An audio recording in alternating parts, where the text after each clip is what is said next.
Sejam todos muito bem-vindos à edição especial do nosso podcast Saúde e Negócios, diretamente do Health Meeting Brasil 2025, aqui nos pavilhões de eventos da PUC em Porto Alegre, onde vamos entrevistar autoridades do ramo da saúde e dos negócios. Afinal, a informação é sempre o melhor remédio. E para começar, temos o orgulho e a honra de receber uma convidada muito especial, sócia proprietária da clínica Sinapta de neuromodulação e integrante da equipe médica. Graduada em medicina, fez residência em psiquiatria na UFSPA de Porto Alegre, mestrado e doutorado de psiquiatria da URGS. É professora adjunta em psiquiatria da USPA, preceptora do programa de residência médica em psiquiatria da mesma universidade. Com esse extenso currículo, temos o orgulho de receber a doutora Juliana Tramontina. Seja muito bem-vinda. E a primeira pergunta que eu já tenho para te fazer é: quem é Juliana Tramontina e o que tu faz da tua vida, doutora? Seja muito bem-vinda. Muito obrigada, Gisele. Primeiro, eu quero agradecer a presença e o convite da Cristal para participar desse podcast. Bom, e a primeira pergunta, então, quem é a Juliana Tramontina? Acho que tu já comentou em relação à minha profissão, né? Mas eu também sou mãe de 2 guris, né? Tenho a minha família, tenho meus hábitos aí também de lazer. Mas, claro, acaba que a nossa profissão fala muito sobre a nossa identidade, né? Então, sim, eu sou médica psiquiatra com muito orgulho. Muito bem. A motivação para entrar na área da psiquiatria, qual foi? Bem, Essa especialização. eu sempre brinco que é a melhor especialidade, né, a psiquiatria, com os meus alunos. Mas, eu acho que é uma bela especialidade, porque nós ainda temos na psiquiatria um pouco da arte da medicina, um pouco da necessidade de ouvir o paciente. Como nós não temos um exame específico biológico, nem um exame de imagem, é muito importante que tenha a escuta médica, né, como os antigos médicos faziam, a gente ainda mantém isso na psiquiatria e é fundamental. Além disso, eu acho que a psiquiatria ela envolve, eh, transtornos tão complexos que acabam envolvendo questões comportamentais, ambientais, que faz com que a gente não seja tão simplista no entendimento, do que afeta o paciente ou do sofrimento do paciente. E eu acho que isso é um desafio e uma motivação, essa complexidade, acho que deixa essa especialidade muito bonita para que a gente tenha aí trabalhe com fundamentos da medicina, né, que é a escuta associada com questões clínicas, com questões ambientais, sociais, eu acho que isso é muito bonito. Olha, aqui tem um roteiro que tu já viu antes, mas eu sou um cara que costuma fugir bastante do roteiro, até porque vão surgindo as situações durante o percurso e a gente tem que salientar alguns pontos. Tem um escritor que eu gosto muito, que é o Augusto Cury, que ele fala que a ansiedade é o mal do século. E a gente percebe que esses problemas, essas situações neurológicas, elas afetam muito o ser humano. A terapia, ela é importante mesmo para todo ser humano, todo mundo precisaria fazer, e por que que ela é importante? A psicoterapia, sem dúvida, eu entendo que a psicoterapia é um luxo, né, a gente poder falar ou conversar sobre as nossas questões com outro indivíduo que está preparado para ter essa reflexão, né, no momento em que eu faço a psicoterapia com o paciente, eu tenho o meu entendimento, né, eu como Juliana Tramontina, né, quem sou eu, tem que ficar guardado e naquele momento a minha atenção toda é para o paciente que está na minha frente, fazendo a psicoterapia, né, os sentimentos, o entendimento de vida. Então eu acho que é um luxo a pessoa poder ter um profissional que vai estar tendo essa escuta, né, ao longo, aí de 45 minutos, 1 hora. Mas nem para todo mundo, Gisele. Na realidade, a psicoterapia ela acaba funcionando muito ou ela é muito indicada para aquelas pessoas que têm motivação. Então, para fazer psicoterapia, para eu conseguir, hã, me abrir, né, para eu conseguir compartilhar meus sentimentos, eu preciso ter uma motivação. E aí nem sempre os pacientes estão motivados para isso, tanto em termos de conseguir abrir o coração, como também tempo, muitas vezes. Então, algumas pessoas, elas não têm um perfil para a psicoterapia, mas aquelas que têm, é extremamente válido o tratamento. Eu vou contar a minha experiência para ti, porque tem coisas que realmente chamam a atenção. Na semana passada eu estava fazendo a minha sessão e o meu terapeuta pediu para que eu fizesse uma lista dos sonhos que eu tenho hoje. Eu fiquei pensando nos sonhos que eu tenho hoje. Sabe coisa que tu não para pensar? Eu já quero agradecer a tua profissão por fazer o ser humano ir além daquilo que ele pensa, aquilo que ele pode fazer. Porque isso é uma coisa que eu não parava para pensar, e quando eu fiz a minha listinha dos sonhos, ali tem coisas que são realizáveis, que eu posso fazer, mas que estavam guardadas num lugar que eu talvez não ia nem mexer, se ninguém me ajudasse a buscar lá. Então tem coisas que eu vou realizar ainda esse ano porque o terapeuta já me ajudou. Então já te agradeço por isso. E quais as questões que tu considera essenciais para o tratamento do paciente?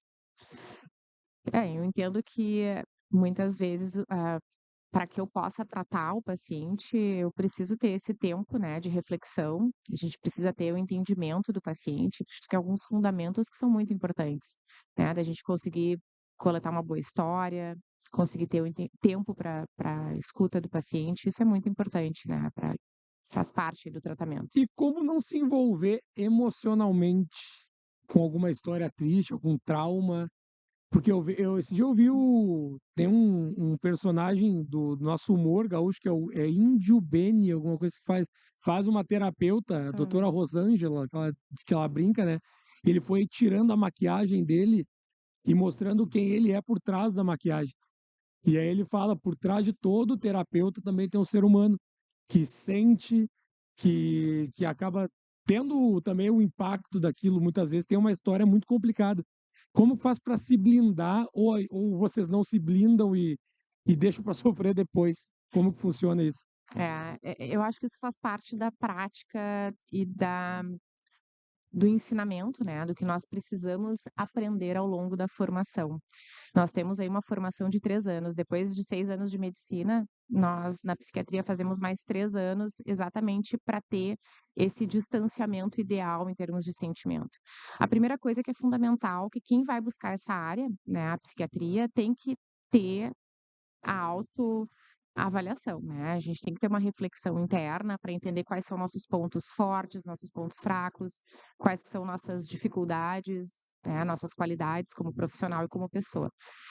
E saber o que que é mais difícil emocionalmente para que eu lide ou não. Então, essa psicoterapia é fundamental para quem decide fazer psiquiatria. E além disso, Gesiel, eu acredito que isso que tu trouxeste, né, como é que eu não vou me envolver, mas eu preciso me envolver como psiquiatra, eu preciso ter essa empatia com o paciente. Eu costumo fazer uma analogia com óculos, né, e com uma distância para que eu consiga fazer a leitura, né, agora você tá lendo ali um papel, então se eu chego muito próximo do paciente, eu não consigo entender, eu perco o foco. E se ele está muito distante também. Então eu acredito que é um aprendizado ao longo, não só da nossa formação, com a nossa psicoterapia individual, mas também com a prática, da gente conseguir ter esse foco ideal, né, esse distanciamento emocional que não pode nem ficar muito distante do paciente e nem muito próximo. E isso, em palavras, parece ser fácil, mas na prática a gente vai trabalhando isso emocionalmente, né, para eu não ter esse envolvimento tão grande, mas ao mesmo tempo eu não posso me perder do paciente, em termos de empatia e proximidade emocional. Então é um trabalho, é uma via de mão dupla, né? Tu tem que deixar ele chegar perto de ti, mas também não pode te envolver muito, porque senão acaba te tornando um problema teu também, né? Um problema, uma situação que de repente tu vai te envolver tanto que não vai conseguir ajudar a pessoa a avançar. Principais desafios que se tem que ter para o cuidado da saúde mental nos dias de hoje.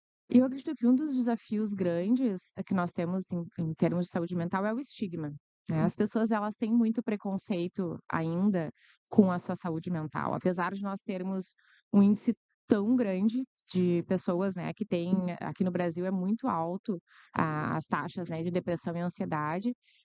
Eu acho que esse é um desafio. E principalmente isso que tu comentaste, né, Gisele, no começo, tá, e todo mundo vai fazer psicoterapia, todo mundo vai tomar remédio, todo mundo, né, vai fazer qual o tratamento. E um dos desafios até da própria Sinapta, né, da minha clínica, é porque muitas vezes as pessoas elas não querem fazer psicoterapia, ou elas já fazem psicoterapia e não têm a resposta suficiente, né, para conseguirem voltar no seu dia a dia, ou já fazem uso de medicação mais psicoterapia e mesmo assim não respondem. Então, existem, eu acho que tenta suprir esse desafio, né, os tratamentos de neuromodulação, que são nem medicação, nem psicoterapia, né, é um jeito diferente da gente agir de forma a trabalhar essa modulação neuronal periférica, né? A gente tem máquinas que agem direto no escalpo e fazem com que tenha essa resposta para pacientes que já tentaram psicoterapia, que já tentaram medicação. Eu, nos meus tempos de ignorância, não que eu não seja um ignorante ainda para muitos assuntos, é importante ser ignorante, que a gente tem o direito de aprender na vida. Eu pensava que tudo se resolvia com dinheiro. Ah, eu tenho dinheiro, nem triste eu fico mais. Mas com certeza a doutora já deve ter passado por casos de pessoas que têm uma vida financeira estabelecida e mesmo assim têm os seus problemas para resolver, psicológicos, seus traumas. O dinheiro afeta, ajuda, às vezes atrapalha, resolve tudo. Qual que é o fator principal do dinheiro na saúde mental? Bela pergunta essa, Gisele, porque muitas vezes as pessoas chegam no consultório e dizem assim: eu tenho tudo. Eu tenho a minha casa, um carro, eu tenho dinheiro, mas isso não é tudo.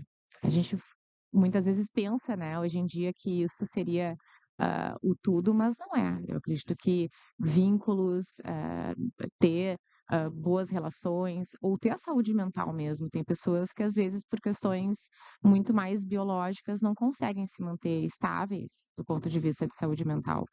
Eu acredito que o dinheiro, ele ajuda demais para que as pessoas tenham acesso, né? O dinheiro faz com que tu consiga buscar um tratamento, e se o tratamento ele ainda é caro, porque também a tendência é que os medicamentos fiquem cada vez Sim. mais baratos, né, depois de descobertos, mas se tem aquele lançamento e um medicamento é muito caro, o dinheiro vai fazer com que tu tenha esse acesso.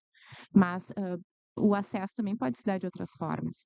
Mas o dinheiro não, o dinheiro não é tudo. E em termos de saúde mental, nós sabemos que, claro, a miséria, ela afeta, né? Então, assim, a pessoa não ter muito pouco dinheiro, sim, isso vai afetar para a saúde mental. Mas ela tendo o mínimo e tendo condições, né, de vida, a gente já sabe que daí acaba se equiparando quem tem dinheiro e quem não tem, né? Então, fora essas questões de Não, vitais, né, para eu trabalho alimentação. com eu trabalho com futebol há muito tempo. Contei a minha história um pouquinho para ti ali fora.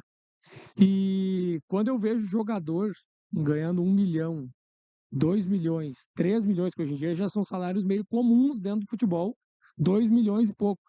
O pessoal ainda tem o Nilmar, jogador do Inter, é um caso externado, ele mesmo conta que passou por depressão.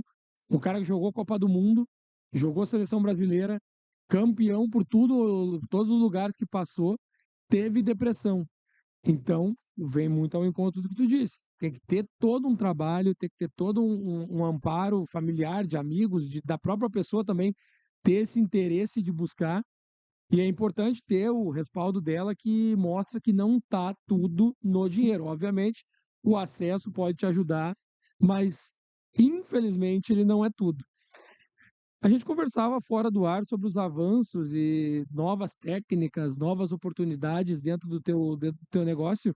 E com o avanço da tecnologia, quais as tecnologias que tu utiliza dentro do teu trabalho e quais as oportunidades que a tecnologia tem trazido nos novos tempos da psicologia? Isso é algo que é interessante, né? Essas novas técnicas de neuromodulação, que eu comentei, Gisele, que é o que a Sinapta se propõe.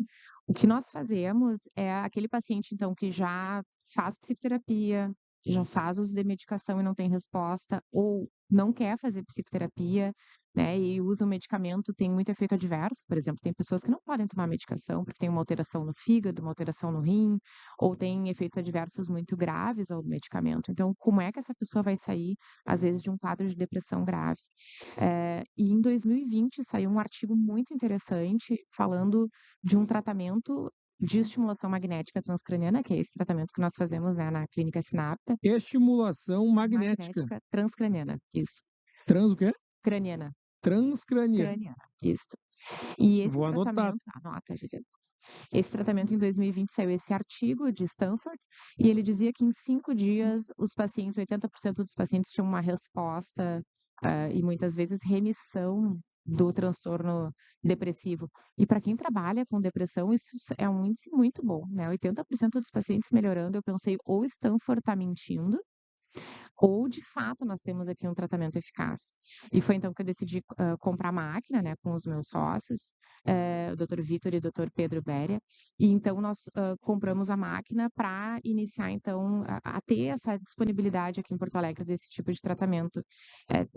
Então existe essa possibilidade de a gente fazer em poucos dias. Agora, mês passado foi liberado pelo FDA esse protocolo, de fato, né? Então É teve aí, novidade total, então. é novidade total. Então, ó, já vende o teu peixe. Na realidade, o FDA liberou. Não é panaceia, né, Gisele? Eu também não gosto de dizer isso é tudo. Não é, Sim. né? Quando a gente trabalha com psiquiatria, quando eu comecei conversando, é um transtorno complexo, que envolve questões ali desde de um bom diagnóstico. A gente tem que ter os fundamentos da medicina, né? Tranquilidade no diagnóstico, no entendimento desse paciente. Mas sim, é uma ferramenta muito potente. A estimulação magnética transcraniana que foi liberada pelo FDA não é a máquina, infelizmente, que nós temos em Porto Alegre, mas a máquina que nós temos em Porto Alegre, na Sinapta, ela já é, sim, responsável por índices muito bons. Ela é liberada pela Anvisa, a máquina, e o Conselho Federal de Medicina já orienta que existe, né, eficácia no uso desde 2012. Então, na realidade, a gente tem sim uma ferramenta, não é essa que talvez se resolva em 5 dias, às vezes a gente Sim. precisa ter 10, 15 dias de tratamento. Os pacientes, eles ficam fazendo o tratamento, eles ficam acordados, né? A gente faz os estímulos neuronais com o paciente acordado, mas a gente consegue fazer mais de uma sessão por dia e aí consegue diminuir o tempo de tratamento, que antes eram 30 dias, agora nós conseguimos em 10, 12 dias fazer o mesmo tratamento, com uma boa resposta. Então, que é diferente do remédio, que é diferente da psicoterapia. Então, nós temos aí mais uma ferramenta de tratamento para esse transtorno tão complexo que é a depressão. Muito bom. Só para curiosidade minha, uso de medicação, de medicamentos, tem algum tipo de exame que eu posso fazer para saber se eu posso ou não posso tomar? Isso eu já vou sabendo para minha sessão de psicanálise, psicoterapia, de terapia, sei lá. Eu já sei quais que eu posso, quais que eu não posso. Depende com um exame prévio. Então, pode ser que tu esteja falando, Gisele, do que a gente chama de farmacogenética, é isso? Pode ser. Tá? Porque tem Não, pacientes porque a que gente não pode tomar aspirina, né? Então, e não sabe, às vezes, aí toma, passa mal porque não sabe. Como que o terapeuta vai saber, o psicanalista vai saber que eu não posso tomar determinado remédio? Tá, são duas coisas que eu vou tentar explicar que são diferentes. Uma questão, eu acredito que é os exames gerais. A gente vê se o nosso fígado está depurando os medicamentos de forma correta, para ver se o meu rim está depurando os medicamentos de forma correta. Então, eu preciso ter um exame geral da minha saúde para ver se eu posso fazer uso daquela medicação. Se eu tenho alguma condição clínica associada, por exemplo, uma arritmia cardíaca, tem medicamentos que eu não posso tomar. Então, eu preciso fazer para alguns medicamentos um eletrocardiograma. Eu tenho que ver a função do meu rim, como é que tá, a função do meu fígado, se eu vou conseguir metabolizar, no geral, esses medicamentos. Antes de qualquer tratamento medicamentoso, tem alguns exames que a gente precisa fazer para ver se esse medicamento vai ser bem tolerado pelo paciente. Isso é uma questão já definida na medicina. Eu preciso fazer esses exames e depois de um tempo de uso, claro, se o paciente apresentar algum efeito adverso, sem dúvida fazer esses exames, mas depois é bom também, né, fazer um acompanhamento para ver se o rim está depurando bem o medicamento, se o fígado está depurando, dependendo da medicação. Isso é certo. Existe um outro tipo de avaliação que se faz, que se chamam testes farmacogenéticos. E aí esses testes pegam o teu DNA e identificam, isso é algo também que é muito moderno, né? Eles identificam se o teu gene, GZL, tem uma chance maior de ter alergia a aspirinas, tem uma chance maior de ter alergia a diversos outros medicamentos que podem dar, né, alergia. E também eles definem esses testes genéticos, por exemplo, se tu tem uma chance maior de ter resposta ou não a partir de estudos com aquele gene em outras populações.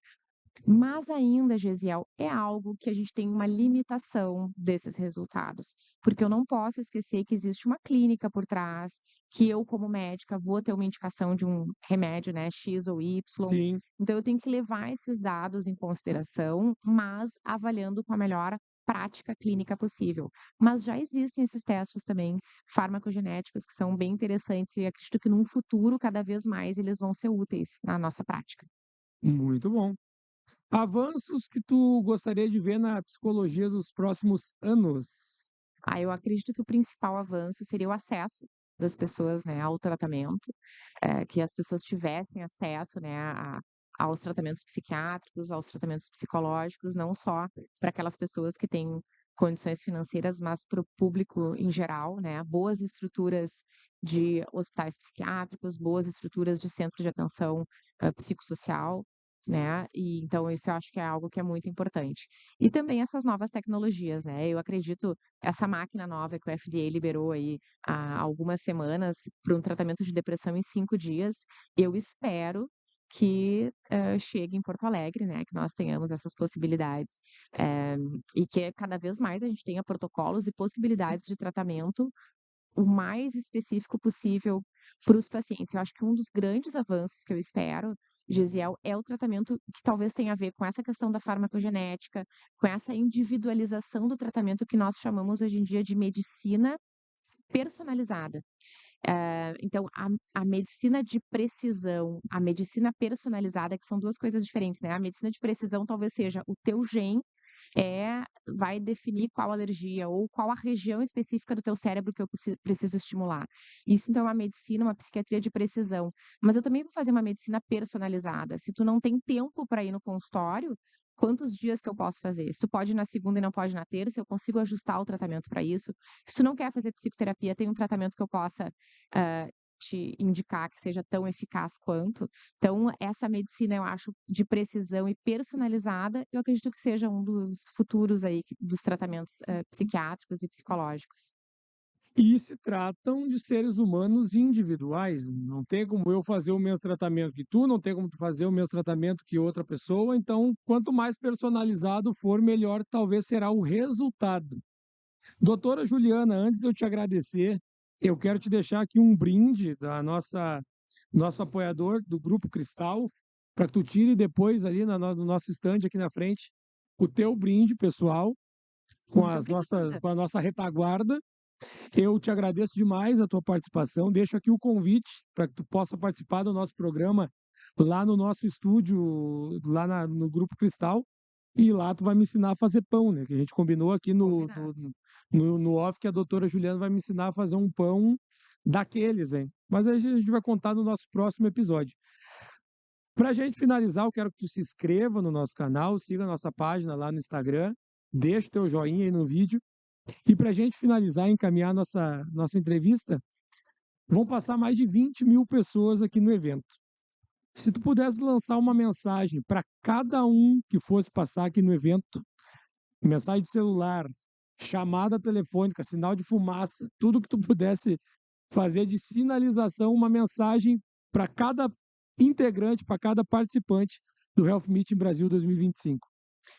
Eu daria atenção para a saúde mental. Cuidem da sua saúde mental.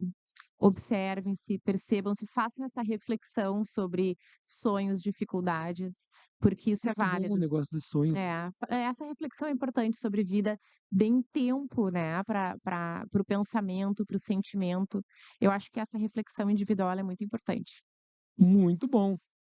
Pessoal, essa foi a doutora Juliana Tramontina, nossa convidada de hoje. Espero que volte mais vezes. Muito obrigado pela tua participação, muito obrigado pela contribuição e pelo enriquecimento de todo o teu conhecimento. Até a próxima, muito obrigado e sigam com a gente aqui no nosso podcast Saúde e Negócios. Muito obrigada. Até mais!